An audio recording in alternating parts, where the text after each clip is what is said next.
Hi, Hunter Hastings here. We talk a lot at the Value Creators about the role of empathy as a business skill and as an innovation tool and as a general principle.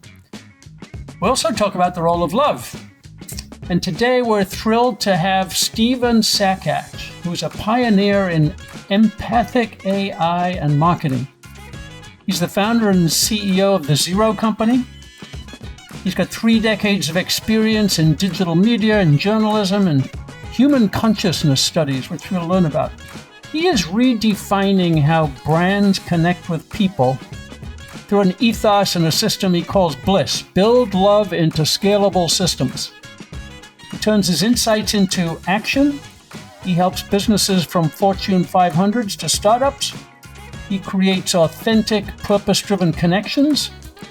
And we're going to explore today how empathy, not just data, can scale businesses, transform customers into ambassadors, and shape the future of human-centric marketing. This is the Value Creators Podcast, your source for a new kind of business education, escaping from business administration mode and entering dynamic entrepreneurship mode. We're guided by entrepreneurial economics, which is the source of all growth and positive change for businesses of all sizes in all markets. We talk to experienced experts in value creation so that there's business learning for you in every episode. Stephen, welcome to the Value Creators Podcast. Great to be here. I'm looking forward to this. Yeah, this is going to be fun because you are focused in your agency, the marketing agency you call the Zero Company. You can explain that to us. You focus a lot on empathy, which is one of our core themes. Empathy is a business skill, we think of it. It can be nurtured, it can be trained, it can be applied to create value. And so that's what you've built your company and your career on, as I understand it, is embedding empathy into marketing and now into AI. And so that's the area we'd like to explore. So maybe you could give us the origin story. How did that become one of your core themes? The origin story, yes. So I remember way back when I was at this consciousness event where we were, all talking about oneness and integral theory and all this stuff, and sitting down there at breakfast, and they're like, "How are you going to apply this to your business?" And at the time, I'm like, I do Google ads. I do, I've got one headline and a couple descriptions. How am I going to apply that? I couldn't even kind of wrap my head around it. But it was a question I just kept asking over the years is how do we apply this to marketing? And really, it turns out, it's almost all the other things you do around your company, related to being more empathetic, compassionate, having a higher purpose in what you're doing. And then eventually that does come out into your marketing. And so it was kind of a long process to get there and to understand that. But eventually it's why don't we start at your higher purpose as a company? And why don't we build marketing around that? And maybe you don't even know what your higher purpose is. Okay, so let's help you find how you really are in service to people and tell stories like that. Because that's really where I think you get that emotional connection with people, is if you can kind of articulate that really well. And ultimately, that emotional connection is kind of what I think is the ideal marketing goal. Because if you can develop emotional connection with your customers, you're going to have a 300% plus increase in lifetime value over satisfied customers. So that's just over satisfied customers. So if you can build that connection with them, that's going to be better for you in the long term. And then those customers, those are the ones that kind of end up doing sort of the marketing for you in a way. They're telling their friends, they're, posting good reviews about you. They become your biggest advocates. Yeah, so I love that theme, Stephen. Let's talk about purpose for a little bit, because there's a little bit of controversy around that sometimes when a company writes a purpose statement, it's a little bit artificial. Yeah. It's a plaque in the lobby, but it's not necessarily in everyone's minds. And some way of thinking is purpose is an individual trait. Maybe you can have a shared purpose in a company if you're all aligned. But how do you avoid that pitfall that it's kind of artificial and manufactured and copywritten as opposed to genuinely felt? Yeah. First off, we have to move away from those purpose statements that are to increase shareholder value or, to increase investor returns. No one cares about that. Your employees don't care about that. Yeah, obviously the investor does, and that's one stakeholder in the business. But you really do have to move to that sort of conscious capitalist approach where you're thinking about the other stakeholders in your business, which is, your customers, your employees, your community, your partners and vendors, and really kind of thinking about those as part of this process in order to get a better understanding of a higher purpose that people can resonate with. So yeah, if you're just going for that one sort of really bland corporate purpose statement that we've seen 100 times over, you might as well just not do it, because it's actually probably doing the opposite effect that you have. Mm-hmm. And also, if your purpose statement is just something you stick up on a wall, right, or it's just something that's occasionally referenced, people don't care about that. So I really do think if you've really got to find out that higher purpose of the why of what you're doing, how you're helping people in some way. And ultimately, if you're doing that, like for us, it might be like helping people scale with meaning. Mm-hmm. So this is something that we can all kind of resonate with as employees in a way, and understand that we have a higher role that affects people's livelihood, sending their kids to college, and taking that more empathetic view of what our job is. And so if you can really articulate that and then start to live by that, audit your business by your purpose. Don't just leave it as that statement. Go through all your systems, go through everything you're doing. Does this align with our purpose, our higher purpose? Because if you're not, then you're not going to be living it authentically. And as marketers, we'd love to tell the authentic story, of you walking the talk, because that's what resonates. Yeah. And so, we spend a lot of time, just kind of advising on that so that our stories are better. But I really do think that's how you really embed that purpose, is try to, sink it into every part of your business as you can. Yeah. Well, I love that. And so I like your phrase, auditing your business by your purpose. Let me put you in our framework, and maybe you can critique it. So we think of a general purpose as value creation. So by value, we mean a felt experience of the customer that they feel good about. And then each company will create value in its own way or facilitate value. Do you write that down, the value statement or the purpose statement, or do you kind of distill it through your audit? How do you get to it? Yeah, it depends on where someone's at in their company. Here's an example. I remember sitting in with a CEO in their business, and we're doing the usual marketing talking about the features and benefits of their product. And they built these sort of survival cases. And this was kind of a pivotal point for me where I really understood it, just because it was just so bland. The conversation was just so bland. I'm like, we aren't really differentiating ourselves in any way from anyone else. And so I asked the CEO, I'm all, why did you really start this business? I mean, you're interested in like survival, maybe taking care of your family, right, at a key moment during a crisis. This is really important to you. This is one of your values that you care about deeply.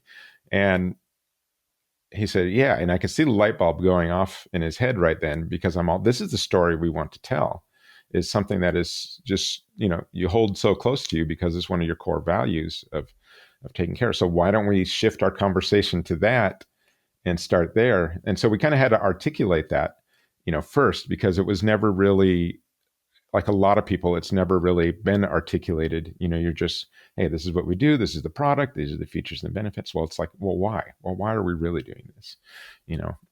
And so there's a lot of different ways you can kind of drill down into those values of a company. Mm-hmm. And this is one of the reasons we built our AI software, which is the AI Chief Marketing Officer.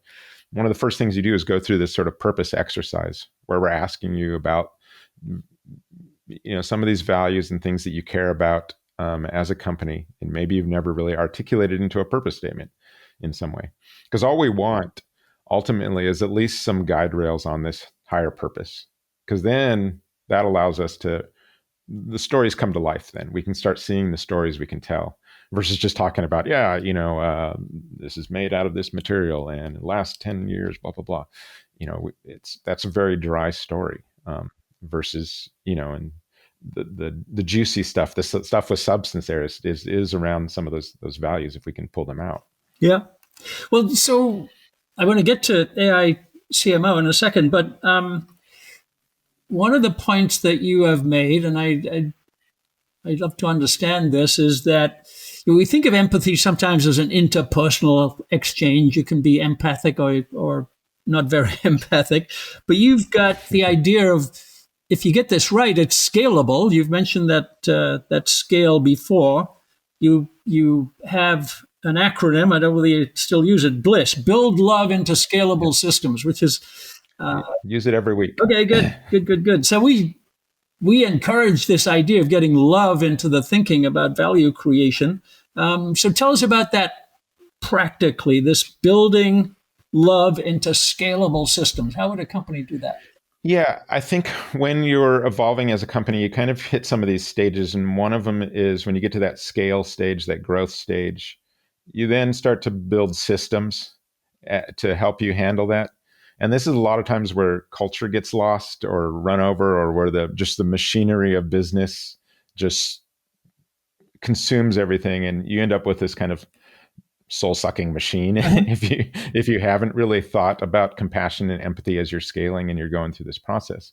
So very similar to that topic that we mentioned of auditing your business for your higher purpose. This is the same thing. It's like, can you audit your business toward love? Like, what is the loving thing we can do here, the compassionate thing we can do here, or the empathetic thing we can do with a system? Now, the key here is, we've all heard of like random acts of kindness, right? But these are very random, and it could just be one great person come into the room, do something great, and they leave, and it goes with them. So how can we systemize kindness in a way so that when you're gone, maybe you've built part of this into a system that now continues on without you and sort of builds this, you left a mark, you left part of your legacy there, and you can move on.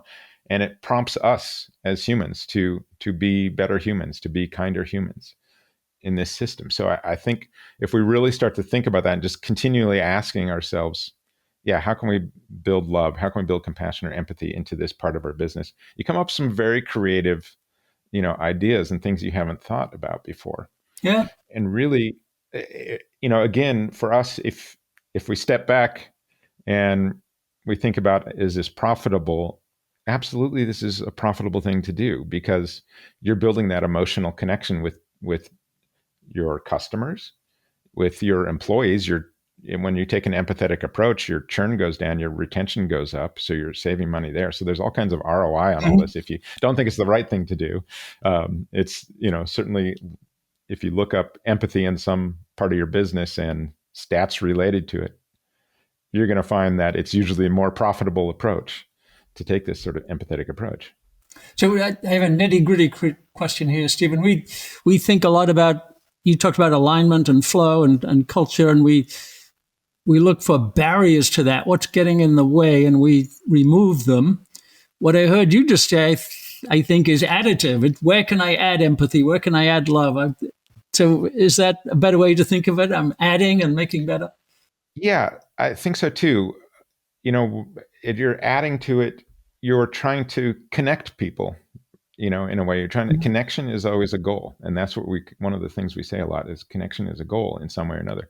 So we want to be adding to it. And if it means we see something that isn't empathetic, maybe we do have to take away, something like that, or change how we're doing a certain process. That happens all the time. But if you aren't kind of really just asking yourself that question, putting yourself in the perspective of others continually, you're going to be not as connecting as you could, and you probably have machinery and systems that are disconnecting in a lot of ways. So one of the fields that this gets us into is quantitative versus qualitative analysis. The focus today is always on data processing and machine learning and all of those kinds of analytic approaches. Empathy is not analytic. It's much more intuitive. It's much more emotional, as you said. So how, in your companies, how do you square that issue where everything has to be measured and kind of data centric as opposed to emotional and interpersonal. Yeah, I mean, so much of the world is we're so focused on the currency of, that monetary currency, right? And not this currency of love out there that we, how do we measure that? How do we, put data to it? It's something that's elusive, of course, for a lot of people.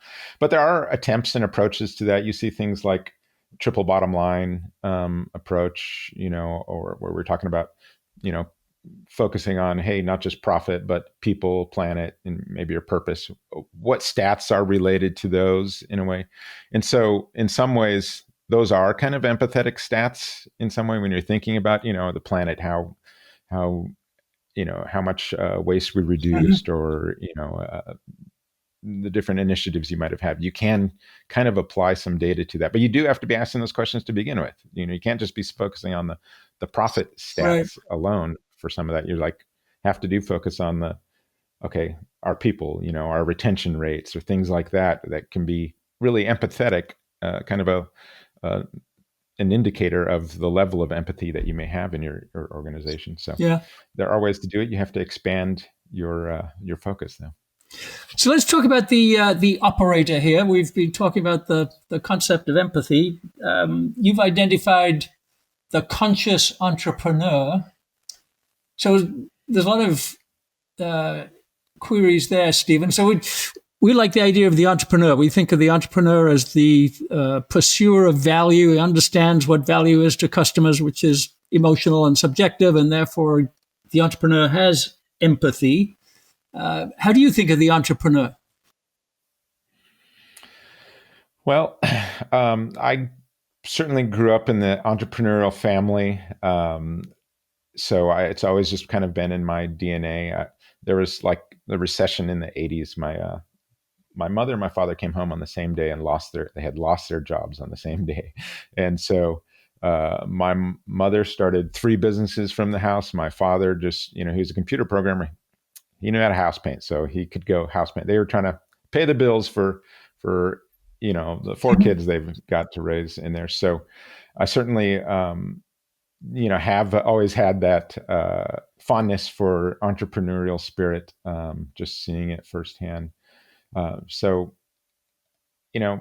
it's an empowering kind of thing, I think, for people to be able to have the freedom to pursue, a passion of theirs or a way to make money, which I think you can have that entrepreneurial spirit inside of a company too, if it's done right. Right now, most companies are kind of building that hierarchy, right? Where it's just sort of top down. And I think that kind of stifles that entrepreneurial spirit. Whereas if you had more of leaders in service to empower people, now you're kind of empowering that entrepreneurial spirit within the company, like self-management, things like that. That's a journey that we've taken recently too. So there's a lot of ways you can kind of shift your culture within to chase some of those things we love about that entrepreneurial spirit within a corporate structure. But yeah, right now, I think most, 99% of the businesses are in that other structure that does not really like that entrepreneurial spirit within its ranks.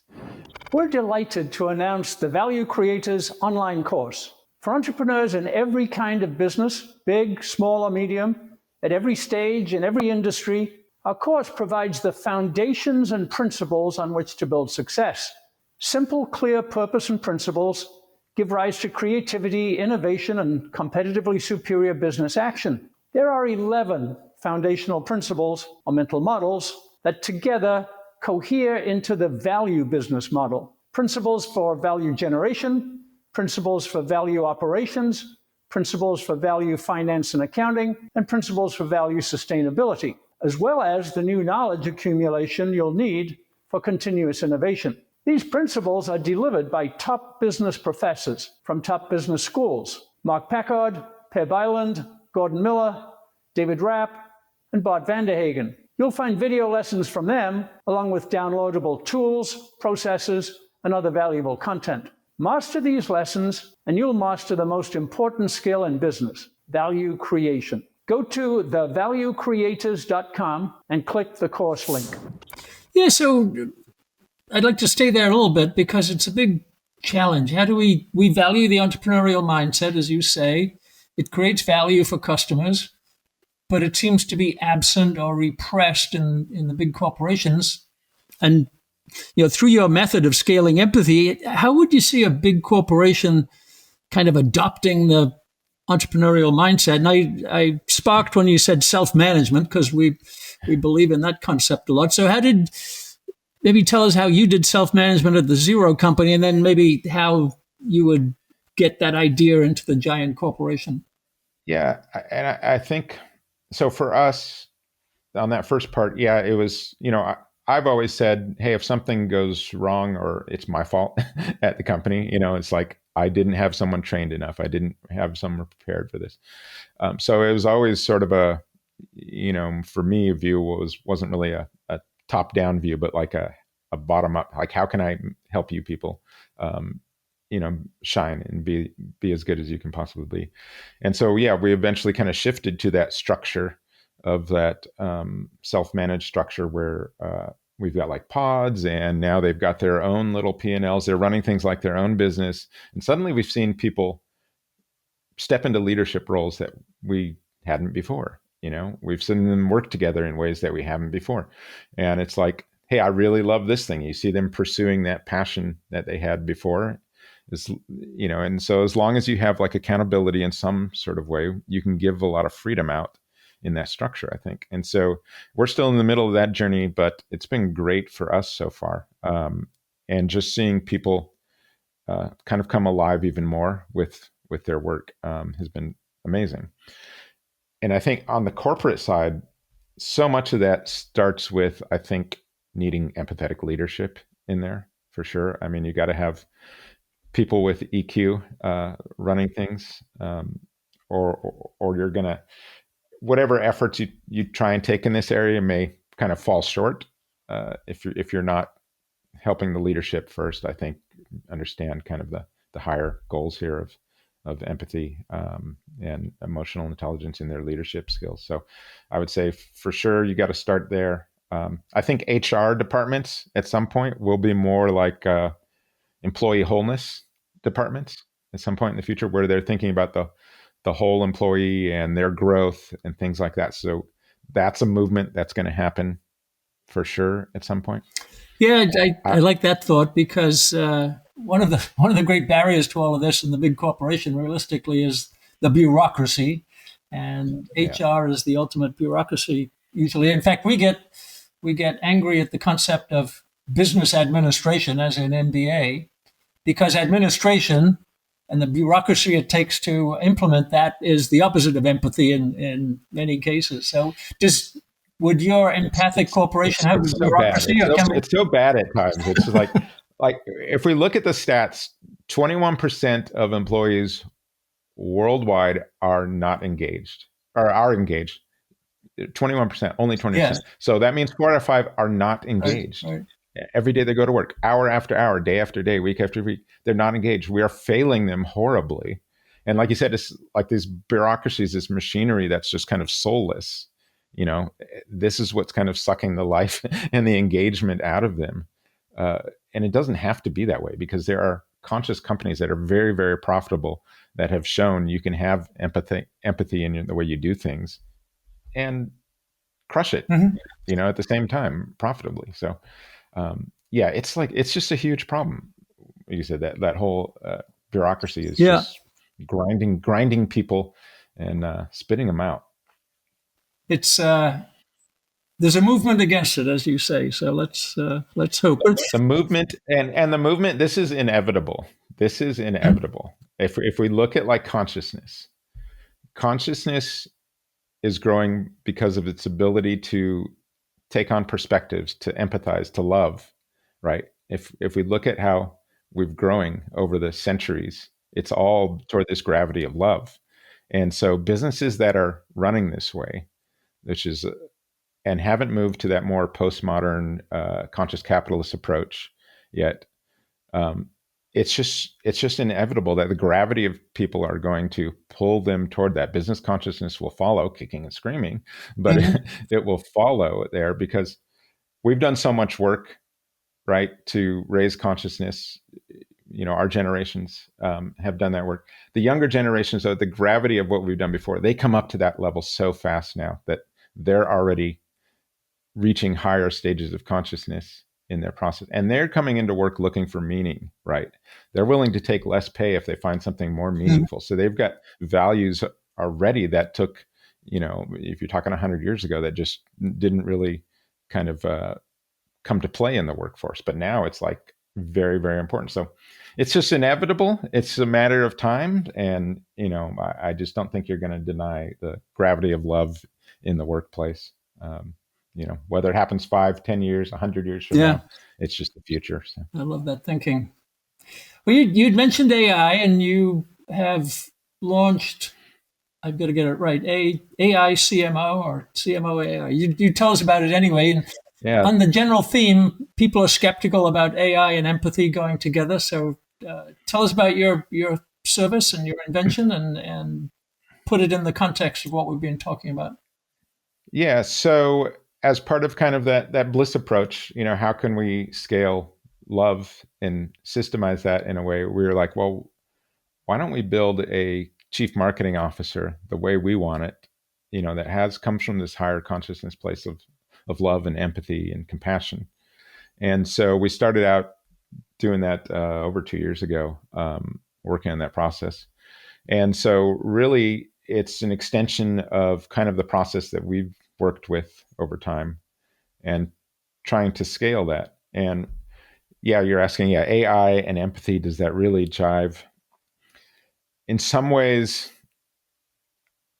what we really want is the AI to be prompting us to be more empathetic, right? To lead us in an empathetic way. To what we don't want is for AI to just be optimizing toward like the sole pursuit of profit and not thinking about those other stakeholders, not thinking about employees, not thinking about the environment, the community, not thinking about partnerships. Because if AI if we're doing business like that, AI is very good at optimizing toward a single goal. We've been working in AI, in the ad space for over a decade.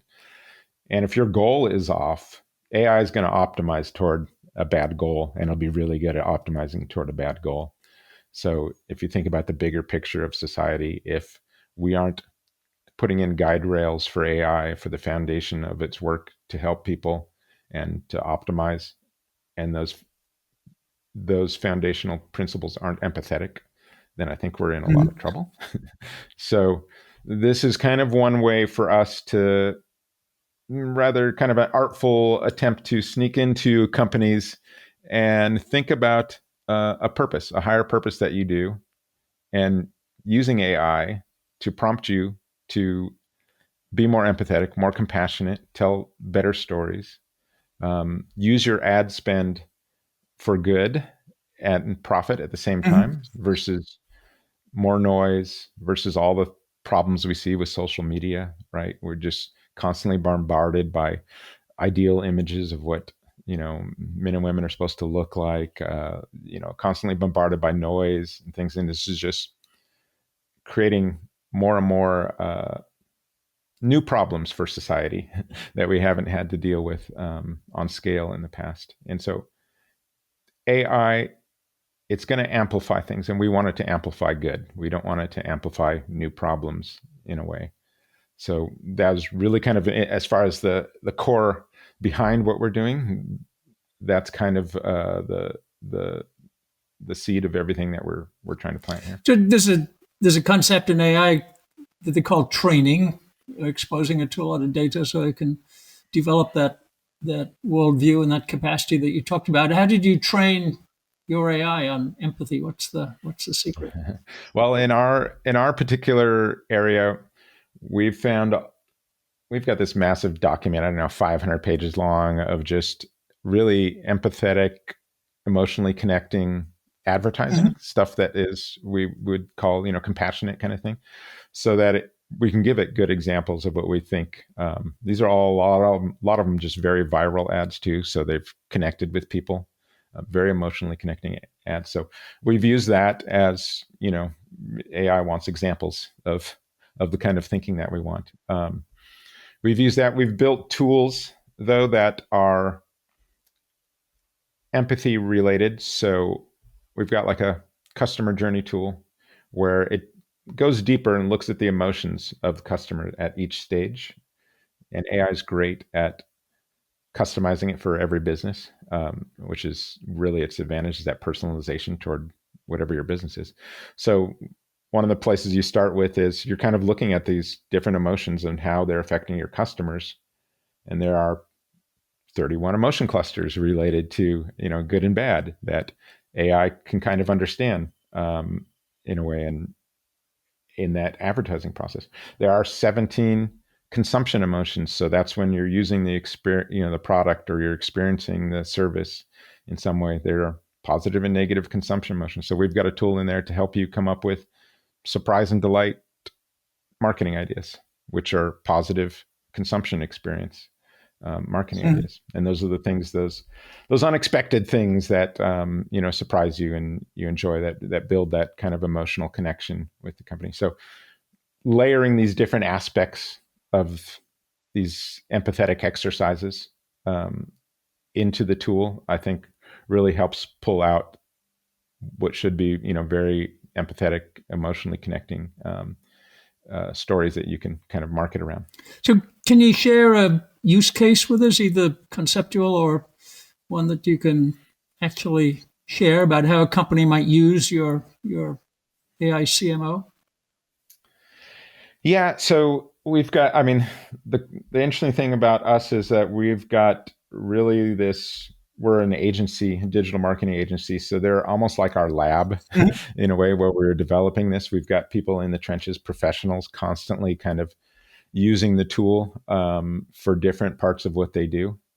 So a lot of times that might mean very, on the surface of things, small adjustments. So creating ads that are emotionally connecting, and now you've got higher click-through rates.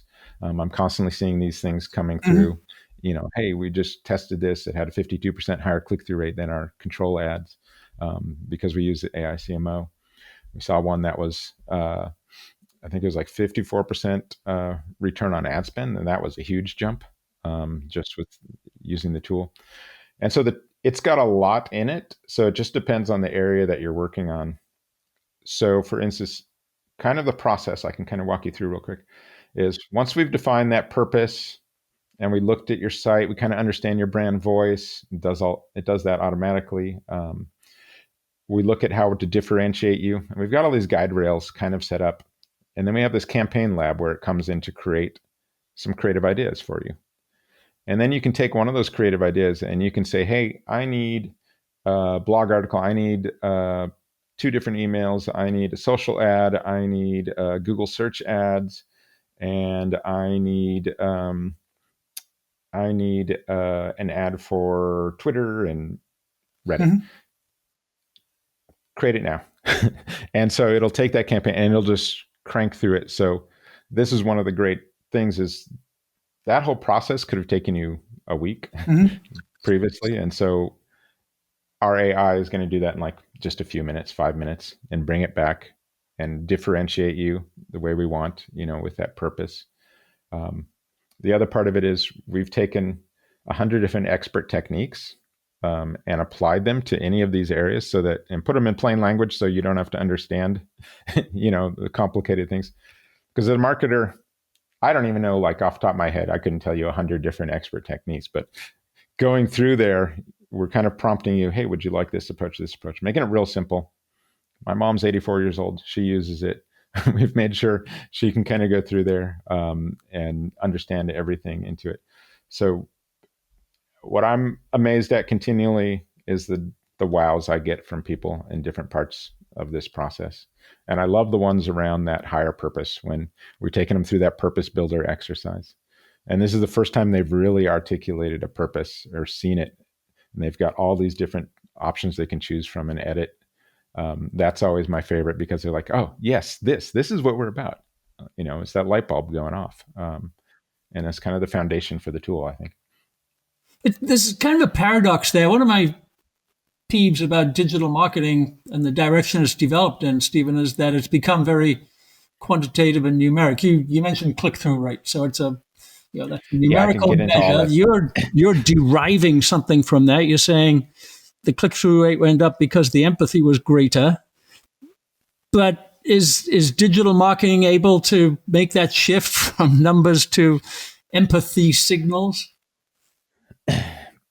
I think digital marketing, it's always going to have numbers in some way. So it may just depend on the numbers that you're tracking. So like for us, success, maybe if I had, hey, we helped 1,000 companies define a higher purpose, that could be a metric for us, a goal for us to reach. So you do have numbers, and like we said, some are definitely all profit related. Some can be toward your higher purpose related activities. And yeah, I don't know there's a way around that, the numbers in digital marketing, but there is a way to include, like I said, more of that currency of love into what we're doing. I love that Versus phrase. just that. Yeah. So one more question about the empathic AI. We see that value is often an experience, that it's a feeling of, I bought this, or I read this, or I've used this, and I feel good. It's a well-being kind of feeling. And we wonder whether those experiences can be designed. Can I design that experience so that the well-being is the result? Is that something you would have your aiCMO do? Design an experience? Yeah, I think that falls into that area of where we talked about that kind of surprise and delight, creative brainstorming kind of process that it goes through for you. So when you get to that experience emotions, it's like, what are the emotions related to an experience? Well, you can have positive ones. So you can have that, contentment, excitement, surprise, relief, pride, love, compassion, gratitude. These are all kind of positive emotions. That's what you should be designing toward, optimizing toward. But a lot of times you're ending up with, the other side, the negative consumption emotions, which are like disappointment, anger, frustration, guilt even would be one, sadness, embarrassment. So there's things like that if you're producing those, that's kind of where you do need to kind of evaluate these emotions from that emotional standpoint. That's the way you kind of optimize toward an experience that has those positive consumption emotions, is just identifying, well, what are those emotions? What are the kind of tactics I can do to help create those emotions? So yeah, so we've got that one tool in there that builds these, sort of they call like purple goldfish. What's your purple goldfish? You probably heard that book. That builds these kind of experiences through this creative process for you, and you can kind of implement them. But it's designed specifically to help with those like surprise and delight and excitement kind of emotions. Well, let's talk about the Zero Company a little bit, Stephen. You've run it for a long time. It's been very successful. You've been on this empathic journey over time. Tell us about your company. One of the things I noted from your materials is that you have a very, very high customer retention rate. So that means that you must have some secret sauce there. Yeah, we generally, really focus on trying to. We do, a lot of our agencies and stuff. You're going to always be doing the numbers and things like that, right? You got to get ROI on that. So everybody's focusing on that, and there's a lot of best practices and all kinds of learning you can do, and that kind of thing. But we really do focus on the relationship and the connection we build with people in our business. And that can even make or break marketing campaigns at critical points. Like during the pandemic, I remember one of the clients I was working with at the time was financial services related. All the data came through was just looking really kind of good for them in a way, even though all the numbers were tanking. Well, no, people are making decisions on product buying right now, on these Mhm. products. And so they didn't panic. They had trust in us. They doubled down on what they're doing. And literally this made billions for them in that, coming out of the other side of that. It was scary. But that relationship that we had built over that time, um, that trust that we built as their digital advisor, it helped us, in the trenches of one of the hardest decisions they probably had to make Mhm. in their company. So we're really definitely focused on making sure that we're part of your team in a lot of ways. We want to be part of your team. We want to be in the trenches with you, not just an agency that's, there's a lot of like churn and burn agencies here where this just get high numbers. But yeah, Google gives us numbers showing how we are with our retention compared to our peers. And ours is usually through the roof compared to them. Yes. Well, congratulations on that. And you mentioned a couple of the empathic variables of measuring business success. Trust is certainly one of them. And is that a measurable attribute or something you sense? It's a good question. I'm sure there are measurables around it. I don't know that we've got a specific kind of measurement for that. We do things within our organization um, that help build like those feelings of gratitude with each other, with our clients. Certainly, we want to make sure they're content and happy with what we're doing. So there's a lot of training we put behind everything we're doing to make sure that when we come into a meeting with you, we're on the leading edge of whatever it is, which is very hard in marketing because it's so fluid. It's Yeah. not like, Yeah. I'm installing carpeting and I've done the same thing I did 20 years ago that I'm doing now. This is like, you may not be doing the same thing you did 6 months ago that you're doing now. So a lot of just those kind of activities help us build that trust. And I don't know that I've got a good like trust factor measurements. I haven't thought about it that way, that methodically. It's almost uh, a little sociopathic in Well, it's probably an array, I think. a way. I like Yeah, the idea of signals. You're getting signals from the marketplace. Some yeah, of those can be mechanical, numbers, digital, like click-through rates and that kind of thing. But some of them are uh, non-specific and emotional, like trust. You've got ways of like detecting that signal. It may not be very precise, maybe coming from a distant planet, but you can still detect it. It's yeah. getting higher alarm. And they do have like things like AI now that can come into the meeting and assess the sentiment Yeah. between. So there are things that are going on that I think will kind of focus on those signals even better, which is scary too.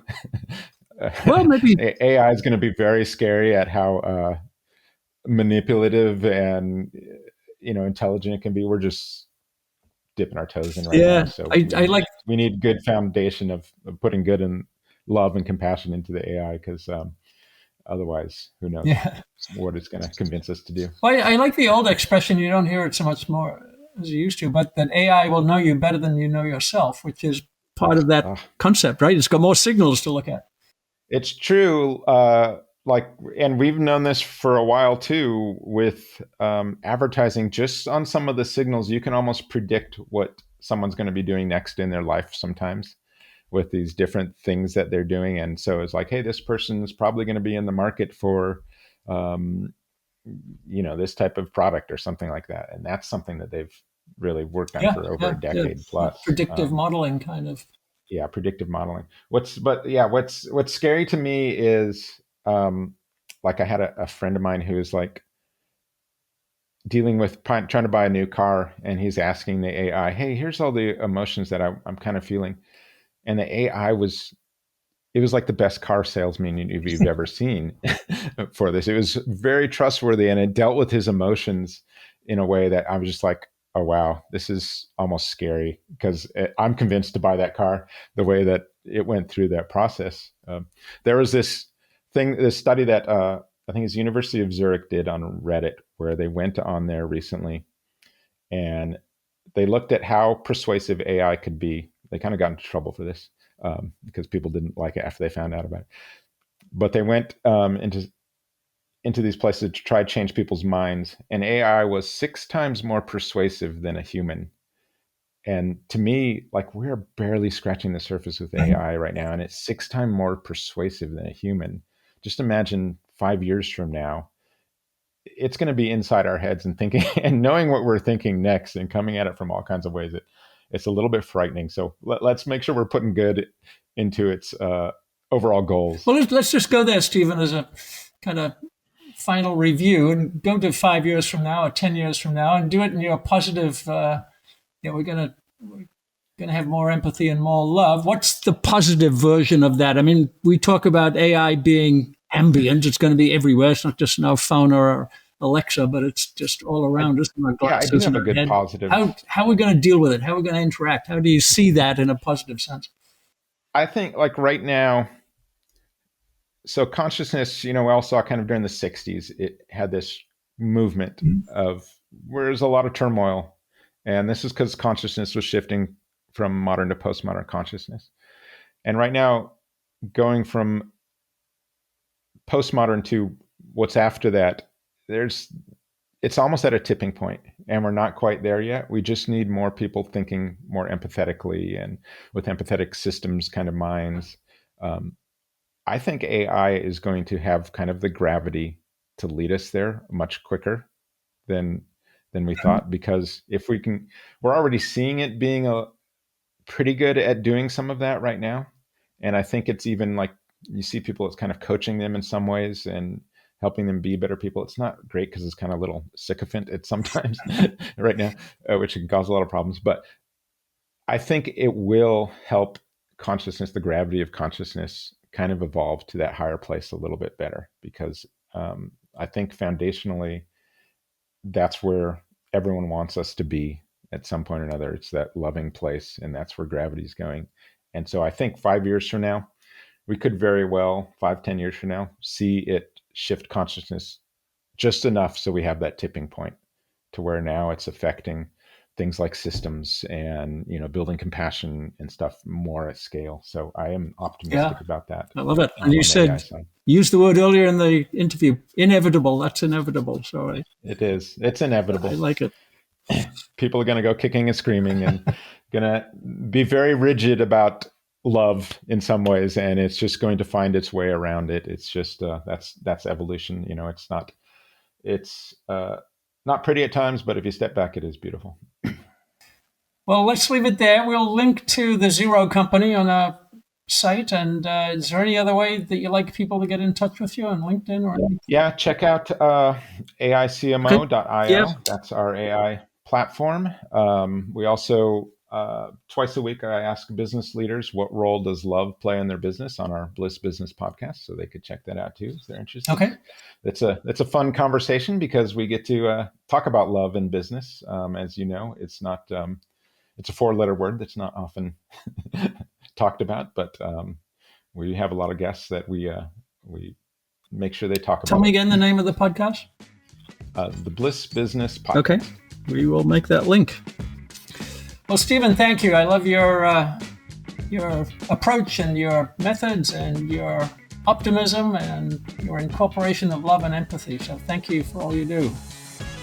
Thank you. This was fun. Talk to you soon. This has been another episode of the Value Creators Podcast. Thanks for listening. You can visit thevaluecreators.com for links and resources related to this episode. And check hunterhastings.com for more content on entrepreneurial business management based on value creation principles.